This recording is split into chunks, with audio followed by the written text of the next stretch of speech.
नमस्कार, Shriram time news मध्ये मी कैलास सोनवणे आपले हार्दिक स्वागत करतो।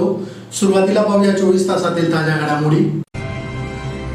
देवपुरातील यशोदा हॉस्पिटल समोर राज्य परिवहन महामंडळाच्या बसच्या मागील चाकात येऊन दुचाकीस्वार वृद्धाचा जागीच मृत्यू। देवपूर परिसरातील नागरिकांच्या सुरक्षेशी आणि जीवनाशी खेळ करणाऱ्यांवर मनुष्यवधाचा गुन्हा दाखल करण्याची मागणी। जिल्ह्यातील चारही तालुक्यात अतिवृष्टीमुळे नुकसान झालेल्या पिकांचे तात्काळ पंचनामे करून शेतकऱ्यांना नुकसान भरपाई देण्याची मागणी। राज्यात ओला दुष्काळ जाहीर करावा यासह विविध मागण्यांसाठी संभाजी ब्रिगेड धुळेतर्फे आमदार राघवेंद्र बदाने यांच्या घरासमोर डब बजाव आंदोलन करीत देण्यात आले निवेदन। नव्याने सुरू झालेल्या उधना ते ब्रह्मपुरी अमृत भारत एक्सप्रेसचे शिंदखेडा स्थानकावर करण्यात आले जोरदार स्वागत। आणि राज्यात ओला दुष्काळ जाहीर करून ओल्या दुष्काळग्रस्त भागातील विद्यार्थ्यांसाठी विशेष शैक्षणिक आर्थिक सहाय्य जाहीर करण्याची मागणी। आता बातमीपत्र विस्ताराने। धुळे शहरातील देवपुरातील दत्त मंदिर चौक ते जीडीपी स्टॉप दरम्यान असलेल्या यशोदा हॉस्पिटल समोर राज्य परिवहन महामंडळाच्या बसच्या मागील चाकात दुचाकी स्वार येऊन झालेल्या अपघातात 72 वर्षीय देवपुरातील वृद्धाचा जागीच मृत्यू झाल्याची घटना सोमवारी दुपारी 3:30 ते 4:30 वाजेच्या दरम्यान घडली। धुळे शहरातील देवपूर परिसरातील नागरिकांच्या सुरक्षेशी आणि जीवनाशी खेळ करणाऱ्यांवर सदोष मनुष्यवधाचा गुन्हा दाखल करावा अशी मागणी भाजपचे ललित माळे यांनी वालखेडा येथील सुधाकर पाटील यांच्या अपघाती मृत्यूनंतर केली आहे। राजकारण हे लोकसेवेसाठी असले पाहिजे, पण काही विरोधकांनी केवळ विरोधासाठी विरोध करत देवपूर परिसरातील नागरिकांच्या सुरक्षेला थेट तडा दिला आहे। नवरंग पाण्याची टाकी परिसरात आमदार अनुप अग्रवाल यांनी भाजीपाला व फळ विक्रेत्यांना कायमस्वरूपी व सुरक्षित जागा उपलब्ध करून दिली होती। मात्र काही विरोधकांनी या उपक्रमाला खोडा घालून विक्रेत्यांना पुन्हा रस्त्यावर बसायला भाग पाडले। यामुळे रस्त्यावरची गर्दी वाढली, नागरिकांचा जीव धोक्यात आला आणि शेवटी वालखेडा येथील सुधाकर पाटील यांच्या अपघाती मृत्यूची दुःखद घटना घडली। या मृत्यूला जबाबदार ठरणारे म्हणजेच तेच विरोधक ज्यांनी नागरिकांच्या सुरक्षेवर, विक्रेत्यांच्या उदरनिर्वाहावर आणि वाहतुकीच्या सोयीवर राजकारण केलं। आमदार अनुप अग्रवाल यांनी विक्रेत्यांना दिलेली जागा ही विकास आणि स्थैर्याचं प्रतीक होती, पण विरोधकांना जनतेचा फायदा दिसेनासा झाला। उलट त्यांनी जनतेच्या पोटावर लाथ मारत अराजकतेचा राजकारण केलं। देवपूर परिसरातील नागरिकांच्या सुरक्षेशी आणि जीवनाशी खेळ करणाऱ्यांवर मनुष्यवधाचा गुन्हा दाखल व्हायलाच हवा। हे प्रकरण साधं राजकारण नाही, हा समाजाशी केलेला गुन्हा आहे। जनतेच्या जीवाशी खेळून राजकीय पोळी भाजणाऱ्यांना जनता कधीही माफ करणार नाही। आमदार अनुप अग्रवाल यांनी जागा दिल्यानंतरही विरोध चालू ठेवणाऱ्या जबाबदार विरोधकांवर तात्काळ मनुष्यवधाचा गुन्हा दाखल करावा अशी मागणी ललित माळे यांनी केली आहे। देवपुरातील नागरिकांच्या जीवाशी, सुरक्षितेशी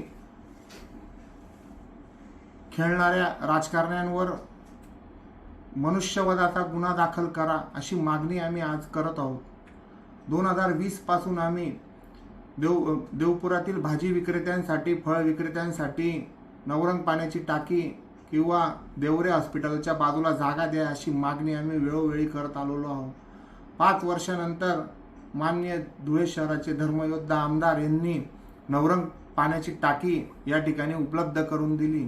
त्या ठिकाणी भाजीपाला विकण्यासाठी लोकही गेले, पण त्यानंतर राजकारण्यांनी त्या ठिकाणी खोडा घातला, त्यांना पुन्हा रस्त्यावर आणून बसवलं।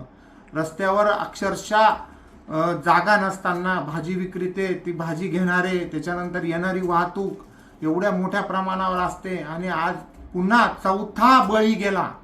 चौथा बळी वालखेड्याचे सुधाकर पाटील नावाच्या व्यक्तीचा बळी गेला असून याचा पूर्ण हा ॲक्सिडेंट नसून हा वध झालेला आहे आणि याचे सर्वस्वी जबाबदार जे विरोधक राजकारण करताय ते आहेत। आमची मागणी आहे की त्यांच्यावर ताबडतोब मनुष्यवधाचा गुन्हा दाखल व्हावा। धुळे शहरातील देवपुरातील बस दुचाकी अपघात प्रकरणी देवपूर परिसरातील नागरिकांच्या सुरक्षेशी आणि जीवनाशी खेळ करणाऱ्यांवर मनुष्यवधाचा गुन्हा दाखल करण्याची मागणी भाजपचे ललित माळे यांनी केली आहे। धुळे शहरातील देवपूर परिसरातील दत्त मंदिर चौक ते जीटीपी स्टॉप दरम्यान असलेल्या यशोदा हॉस्पिटल समोर एसटी महामंडळाच्या बसच्या मागील चाकाखाली येऊन एका दुचाकीस्वार वृद्धाचा जागीच मृत्यू झाल्याची घटना सोमवारी 3:30 ते 4:30 वाजेच्या दरम्यान घडली। जयवंत रामदास पाटील, वय 72, राहणार श्रीकृष्ण कॉलनी, देवपूर असे मृत व्यक्तीचे नाव आहे। याबाबत अधिक माहिती अशी की लांबकानीहून धुळ्याकडे येणारी एसटी बस शहरातील यशोदा हॉस्पिटल जवळ आली असता बसच्या मागील चाकाखाली क्लिनरच्या बाजूने जयवंत पाटील यांची दुचाकी येऊन अपघात घडला. यात जयवंत पाटील यांचा जागीच मृत्यू झाला. घटनेची माहिती मिळताच देवपूर पोलिसांनी तात्काळ घटनास्थळी धाव घेतली. पोलिसांनी पंचनामा करून मृतदेह शवविच्छेदनासाठी शासकीय रुग्णालयात रवाना केला. एसटी बसच्या चालकाला चौकशीसाठी ताब्यात घेण्यात आले आहे. या प्रकरणी देवपूर पोलीस ठाण्यात अपघाताची नोंद करण्यात आली आहे. रस्त्यावर बसणाऱ्या भाजीपाला व्यावसायिकांमुळे सदरचा अपघात झाल्याने नागरिकांनी संताप व्यक्त केला आहे. या दुर्दैवी घटनेमुळे पाटील कुटुंबावर दुःखाचा डोंगर कोसळला आहे. आज रोजी 29/9/2025 दत्त मंदिर चौक ते GTP स्टॉप या ठिकाणी बस खाली एक मनुष्य चिरडून त्याच्या आज मृत्यू झालेला आहे. मृताचं नाव जयवंत रामदास पाटील. कायम वारंवार पालिकेला पत्र देऊन पालिकेला कायमकार आपण जाऊन भेट करून आता सुद्धा 23/9/2025 पत्र दिलेलं आहे मी स्वतः की या भाजीपाला मार्केटमध्ये कायमस्वरूपी या गाड्या लागल्यानंतर टू व्हीलर कमीत कमी 15 फूट लागतात. 10 फूट गाडी आहे. 40 फुटाच्या रस्त्यातून आज आपल्याला 19 फूट रस्ता फक्त जावकला भेटतो. बस ही 9 फुटाची आहे. मनुष्य उभा राहिला तरी ते बसला खेचून लोकांना घेऊन फेकून बाहेर पडून जाईल. बसवाल्याने सुद्धा घाई राहते. आज या बसवाल्याने एक निष्पाप माणसाला चिरडून येतं फक्त या भाजीपालावाल्यांमुळे या गर्दीमुळे आज एक मनुष्य मृत पावला आहे. कारण वारंवार या लोकांना सांगून यांना उचलून आम्ही तिथे बसवलंही होतं एक ओपन स्पेसमध्ये, तरी सुद्धा काही राजकारणी कंटकांनी मत मागणीसाठी मत गोळा करण्यासाठी काहीतरी एक फुटेज सोशल मीडिया फुटेज घेण्यासाठी यांना पाठिंबा देऊन परत यांना याच ठिकाणी बसवलं. आज यांच्याही आज निष्पाप जीव मेलेला आहे. याच्यावर जबाबदारी कोणाची? याच्यावर अधिकारी कोण जबाबदारी घेईल? आज या मृत माणसा निष्पाप माणसाचा मृत्यू झालेला आहे फक्त या अतिक्रमामुळे. प्रशासनाला माझा सवाल आहे की या आतापर्यंत वारंवार अतिक्रमण का काढलं गेलं नाही? कोणत्या राजकीय हेतूखाली आपण एवढा वेळ दाबून राहिलात का? आपण एवढ्या वेळ दिवसापासून यांना साईडला करून आज यायलो. व्यक्तीचा मृत्यू झालेल्या व्यक्तीला आपण न्याय देऊ शकलो नाही. कायचा आपण जीव वाचवू शकलो नाही. हे प्रशासना संबंध धुळेकरांच्या प्रशासना मलाही मागणी आहे. त्यांनी मला उत्तर द्यावा की हा मनुष्य मृत पावलाची जबाबदारी कोण घेईल आणि याची आता काय करतील या गोष्टीवर. आज सगळे भाजीपाला सगळे दुकानं ब्लॉक करून सगळे लोक चालल्या गेले तिथून. का चालल्या गेले? त्यांनाही त्रास होतोय. त्यांनी भाजीची दुकानं बंद केले. पण एवढ्या दिवसात आम्ही वारंवार सांगतोय काही लोकांनी फक्त राजकारण म्हणून यांना सपोर्ट केला. त्यांना परत इथं बसवलं. आंदोलनं चिडली. आम्ही वारंवार सांगत होतो इथे एखादी लेडीज लहान बालक भाजीपाला गेला तर मृत होईल, कोणी मरून जाईल, एखादा बसचा ब्रेक फेल झाला, भाजीपाला सकट तुमचे स्वतःचे जीव गाड्यांसकट बस चिरडून जाईल. आज तसंच झालं. उद्या उठून जरी तुम्ही ऐकलं नाही बस येईल आणि भाजीपाला गाडीवर जर ब्रेक फेल झाला तर त्या आईचं त्या बहिणीचं त्या माणसाचा जीव जाईल. राजकारणी लोक तर राजकारण करतायत. तुम्हाला घेऊन तुम्हाला घोळका करून बसवतायत. पण आज जर तुमच्याच जीवावरती गाडी आली, ट्रक आली, बस आली, तुमच्याच मनुष्याचा जीव जाणार आहे. भाऊ तुमची काय मागणी? आता आमची मागणी एवढीच आहे, इथून हा रस्ता पुरा अतिक्रमण PWD असो की महानगरपालिका असो हे अतिक्रमण आता निघालं पाहिजे. संध्याकाळपर्यंत खाली व्हायला पाहिजे. वाघ साहेबांनी PI सुद्धा 100 लेटर दिले आहेत पालिकेला. सगळ्यांना लेटर दिले आहेत. हा रस्ता खाली व्हायला पाहिजे. धुळे जिल्ह्यातील 4ही तालुक्यात अतिवृष्टीमुळे नुकसान झालेल्या पिकांचे तात्काळ पंचनामे करून शेतकऱ्यांना नुकसान भरपाई मिळावी या मागणीसाठी भाजप ग्रामीणतर्फे जिल्हाधिकारी कार्यालयासमोर निदर्शने करून निवेदन देण्यात आले. गेल्या शनिवार ते मंगळवार या काळात धुळे जिल्ह्यातील धुळे, शिरपूर, साक्री व शिंदखेडा या 4ही तालुक्यात झालेल्या सततच्या अतिवृष्टीमुळे शेत पिकांचे मोठे नुकसान झाले. त्यामुळे नुकसानीचे तात्काळ पंचनामे करून शेतकऱ्यांना भरपाई द्यावी या मागणीसाठी भाजप धुळे ग्रामीणतर्फे जिल्हाधिकारी कार्यालयासमोर निदर्शने करून निवेदन देण्यात आले आहे. निवेदनात म्हटले आहे की धुळे जिल्ह्यातील धुळे, शिंदखेडा, शिरपूर, साक्री या 4ही तालुक्यात गेल्या शनिवार ते मंगळवारपर्यंत अतिवृष्टीमुळे काढणीला आलेल्या मका, ज्वारी, बाजरी, भुईमूग यासह कापूस, सोयाबीन तसेच भाजीपाला पिकांचे मोठे नुकसान झाल्याने शेतकऱ्यांचा तयार काढणीला आलेला शेतीमाल मातीमोल झाल्याने शेतकरी आर्थिक संकटात सापडला आहे. तरी सदर नुकसानग्रस्त शेतकऱ्यांच्या पिकांचे सरसकट पंचनामे करण्याबाबत जिल्हाधिकारी तसेच कृषी विभाग यांना सूचना करावी व शेतकऱ्यांना तात्काळ आर्थिक मदत द्यावी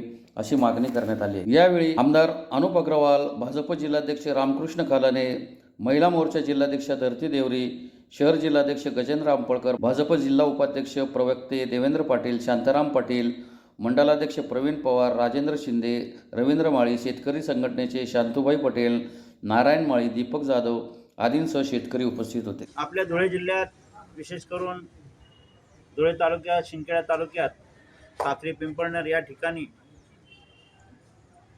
अतिवृष्टीचा पाऊस होतोय आणि न भूतो न भविष्यत इतक्या मोठ्या प्रमाणावर हा पाऊस झाला असल्यामुळे शेतकऱ्यांचं, शेतमजुरांचं, गुराढोरांचं खूप मोठ्या प्रमाणात नुकसान झालेलं आहे.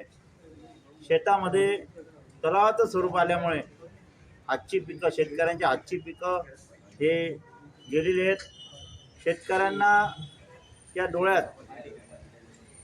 आसू आहेत आणि शेतकऱ्यांच्या त्या दुःखाकडे बघू वाटत नाही, इतकं नुकसान या अतिवृष्टीमुळे, पावसामुळे झालेलं आहे. ही नुकसान भरपाई शेतकऱ्यांना मिळावे. ज्यांचे गुरंढोरं वाहून गेले, ज्यांचे घरं पडलेत अति पावसामुळे, त्या सर्वांना शासनाने मदत करावी अशी मागणी आम्ही धुळे जिल्ह्याचे पालकमंत्री माननीय नामदार जयकुमार भाऊ रावळ काल धुळे येथे आले असताना आम्ही भारतीय जनता पार्टी धुळे जिल्ह्याच्या वतीने त्यांना केली. त्यांनी तशा सूचना प्रशासनाला, जिल्हाधिकारी, कृषी अधिकारी यांना दिलेल्या आहेत.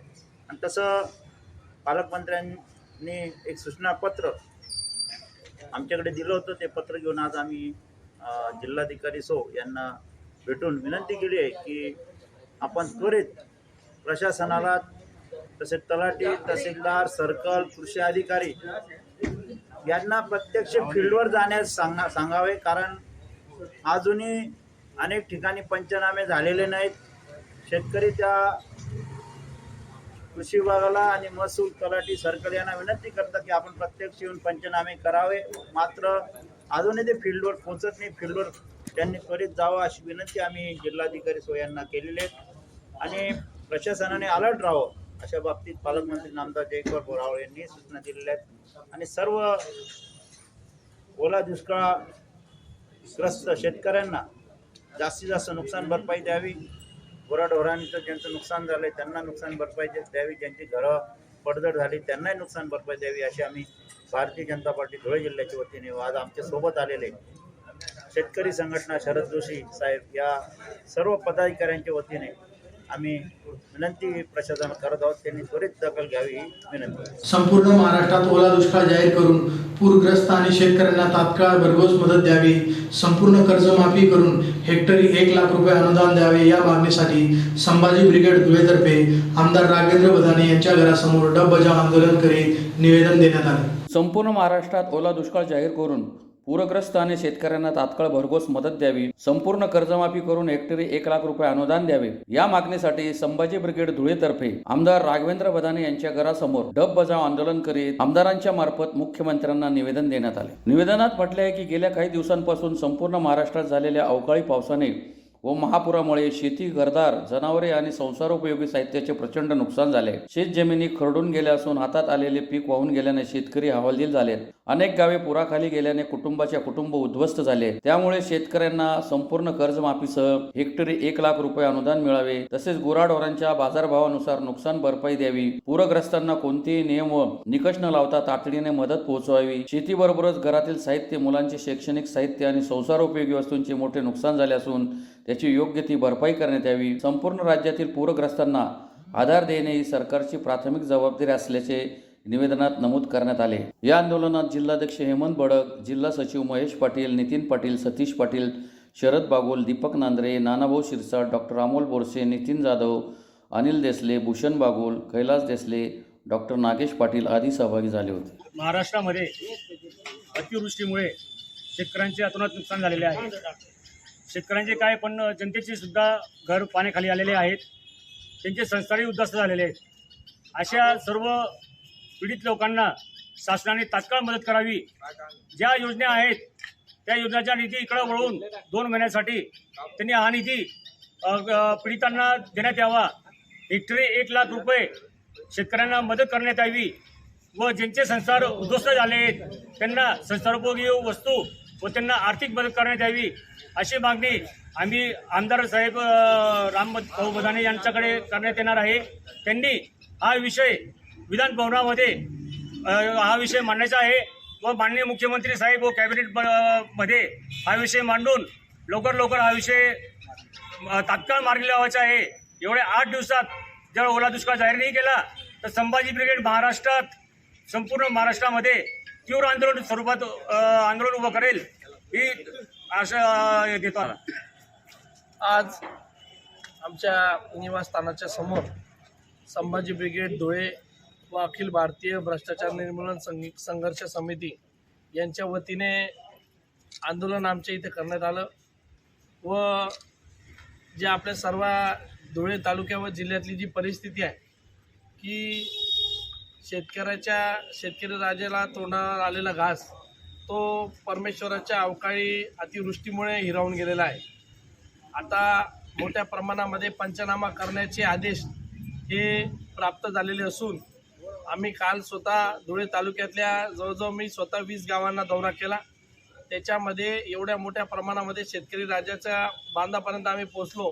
एवढ्या मोठ्या प्रमाणामध्ये शेताचं पिकाचं नुकसान झालेलं आम्हाला तिथं दिसून आलं आणि हे नुकसान बघता आमच्या शेतकऱ्यांचं जे कपाशीचं असेल, मक्याचं असेल, फळबागा असतील, ज्वारी असेल, बाजरी असेल, मोठ्या प्रमाणामध्ये जे आपले खरीपाची लागवड होती ती सर्व तिथं नासधूस होताना आपल्याला बघायला मिळते.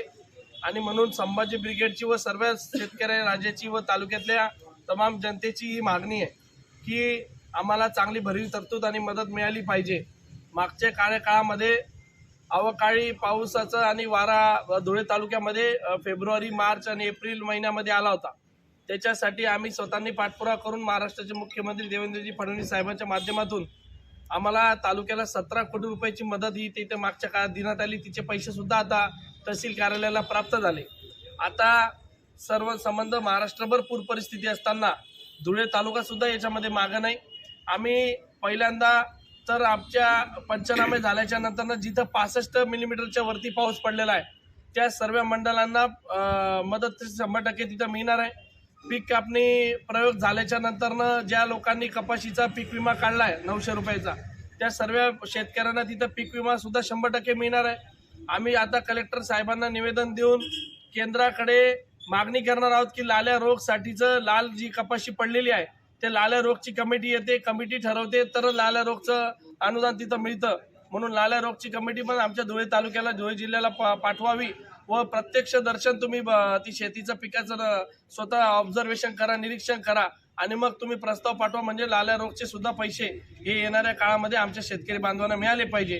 अशा या सर्वच चांगल्या भावनेने आज संभाजी ब्रिगेड व अखिल भारतीय भ्रष्टाचार निर्मूलन संघर्ष समितीने हे आंदोलन दिलं. आपण पण शेतकऱ्याची मुलं आहोत. तुमची जशी भावना आहे तशी आम्हाला सुद्धा भावना आहे, कळकळ आहे की सर्वच शेतकऱ्यांना आपल्याला मदत मिळायला हवी आणि तुम्ही चांगल्या भावनेने हे आंदोलन केलं त्याबद्दल तुमचं मी धन्यवाद व्यक्त करतो. व आम्ही सुद्धा येणाऱ्या काळामध्ये विधानसभेत प्रश्न उचवायच्या पहिलेच आपल्याला मुख्यमंत्री महोदय असतील, दोघी उपमुख्यमंत्री महोदय असतील त्यांच्या माध्यमातून 100% मदत मिळेल अशा प्रकारचं आम्हाला तिथं खात्री आहे. भारतीय रेल्वेकडून नव्याने सुरू झालेल्या उधना ते ब्रह्मपुरी अमृत भारत एक्सप्रेसचे शिंदखेडा स्थानकावर रविवारी आगमन होताच शहर व परिसरातील नागरिकांतर्फे आनंद व्यक्त करीत जल्लोष करण्यात आला. भारतीय रेल्वेकडून नव्याने सुरू करण्यात आलेल्या अमृत भारत एक्सप्रेसला शिंदखेडा येथे थांबा मिळाला असून रविवारी दुपारी 4च्या सुमारास ही एक्सप्रेस शिंदखेडा स्थानकावर आली असता शहरासह परिसरातील नागरिकांनी आनंद व्यक्त करीत जल्लोष साजरा केला. उधना ते ब्रह्मपुरी या अमृत भारत एक्सप्रेसला दुपारी 12:20 पंतप्रधान नरेंद्र मोदी यांनी ऑनलाईन हिरवा झेंडा दाखवल्यानंतर उधना स्थानकावरून ही रेल्वे ब्रह्मपुरीच्या दिशेने निघाली. 4:03 ही रेल्वे शिंदखेडा स्थानकावर येताच नागरिकांनी फुलांचा वर्षाव करीत या एक्सप्रेसचे जल्लोषात स्वागत केले. लहान मुलांनी तिरंगा झेंडा दाखवला. सध्या सदरील रेल्वे साप्ताहिक असून लवकरच दररोज सुरू होणार असल्याचे रेल्वे अधिकारी यांनी सांगितले. शिंदखेडा येथे थांबा दिल्याबद्दल रेल्वे मंत्री अश्विनी वैष्णव, पालकमंत्री जयकुमार रावल यांचे रेल्वे संघर्ष समितीतर्फे तसेच प्रवाशांतर्फे आभार मानण्यात आले. यावेळी रेल्वे अधिकारी अमित साहू, राजेंद्र पोहने, रेल्वे संघर्ष समितीचे तालुकाध्यक्ष दादा मराठे, प्रकाश देसले, भिला माळी, उल्हास देशमुख, सुभाष माळी, राहुल मैरे, विनोद पाटील, संजय पाटोळे, चेतन परमार, रमेश भामरे, राहुल मराठे, PL पवार, बाळासाहेब किरासे, प्रकाश चौधरी, दीपक चौधरी, दादा माळी, राकेश महिरे, बबलू मराठे, योगेश चौधरी, जीवन देशमुख आदी उपस्थित होते. आज खूप आनंदाची गोष्ट आहे की आपल्या शिंदखेड्यासाठी अमृत भारत एक्सप्रेस ही सुरू झाली आहे. ही उधना स्टेशनवरून ही ब्रह्मपुरीसाठी जाणारी गाडी आहे, ज्यासाठी आपल्या शिंदखेड्याला खास तिचा थांबा दिला आहे. आणि या थांबा देण्यासाठी जे काही आपले मान्यवर अधिकारी, राजकीय लोक असतील त्यांना माझा धन्यवाद. कारण की मी महिन्यातून 2 वेळेस 1 वेळेस माझा सुरत शिंदखेडा प्रवास असतो. हे मला येण्या जाण्यामध्ये ही गाडीचा फायदा होईल, जेणेकरून मी सर्व आपल्या या राजकीय लोकांचा, ज्यांनी या गाडीला थांबवण्यासाठी आतूनच प्रयत्न केलेत, त्या लोकांचा मी धन्यवाद करतो. हां, गाडीच्या सुविधाबद्दल, गाडीचं सीट वगैरे, गाडीमध्ये पंख्यांची सोय, टॉयलेट, बाथरूम एकदम व्यवस्थित होते. आणि परत तुमचे टॅक्सी चार्जर, शिपिंग चार्जर, सर्व गोष्टी पहिल्या गाडीपेक्षा या गाडीमध्ये जास्त अपडेटिंग आहे, जेणेकरून तुम्ही जेव्हा प्रवास कराल तर तेव्हा तुम्हाला ते गाडीबद्दल समजेल. राज्यात ओला दुष्काळ जाहीर करावा, ओल्या दुष्काळग्रस्त भागातील विद्यार्थ्यांसाठी विशेष शैक्षणिक आर्थिक सहाय्य जाहीर करावे या मागणीसाठी सत्यशोधक विद्यार्थी संघटना महाराष्ट्रातर्फे जिल्हाधिकारी कार्यालयासमोर निदर्शने करून जिल्हाधिकाऱ्यांमार्फत मुख्यमंत्री, शिक्षण मंत्री व कृषी मंत्र्यांना निवेदन देण्यात आले. संपूर्ण महाराष्ट्रात ओला दुष्काळ जाहीर करून ओल्या दुष्काळग्रस्त भागातील विद्यार्थ्यांसाठी विशेष शैक्षणिक आर्थिक सहाय्य जाहीर करावे या मागणीसाठी सत्यशोधक विद्यार्थी संघटना महाराष्ट्रातर्फे जिल्हाधिकारी कार्यालयासमोर निदर्शने करून जिल्हाधिकाऱ्यांमार्फत मुख्यमंत्री, शिक्षण मंत्री तसेच कृषी मंत्री यांना निवेदन देण्यात आले आहे. निवेदनात म्हटले आहे की महाराष्ट्रातील अनेक भागांमध्ये, विशेषतः मराठवाड्यासह इतर काही भागात पावसाच्या अतिवृष्टीमुळे शेतकऱ्यांच्या पिकांसह शेतीची सुपीक माती वाहून गेलेली आहे. याशिवाय शेतकऱ्यांनी साठवून ठेवलेला धान्य साठा, घरगुती वापरातील दैनंदिन वस्तू तसेच काही ठिकाणी घरे देखील पाण्याच्या प्रवाहात वाहून गेले आहेत.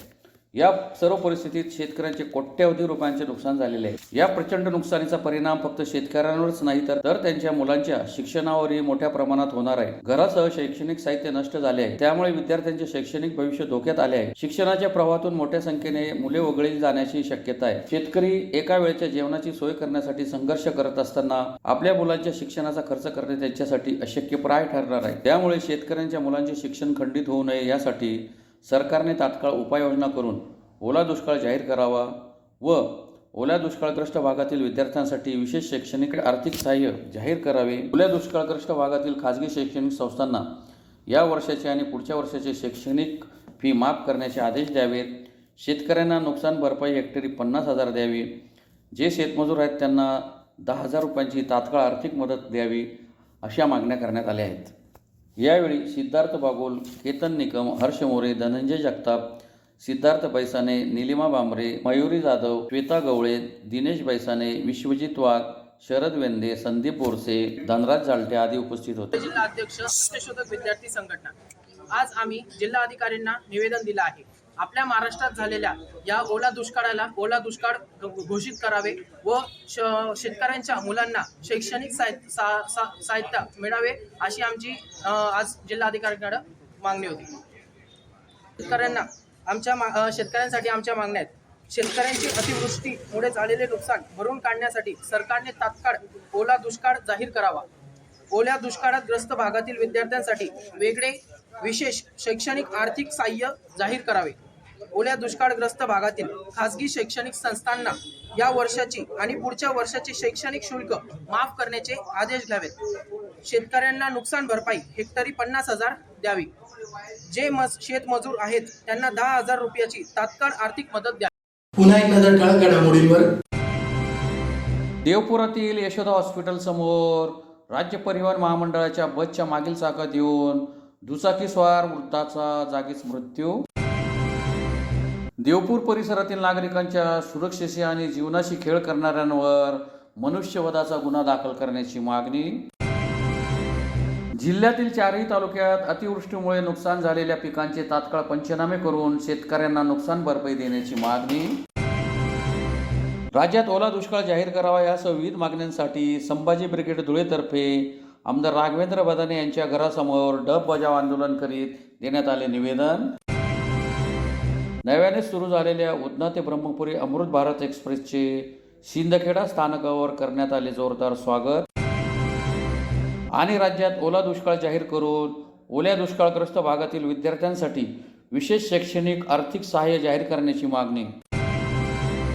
याबरोबर श्रीराम टाइम न्यूजचे बातमीपत्र संपले. दिवसभरातील ताज्या घडामोडींसाठी पाहत राहा श्रीराम टाइम न्यूज.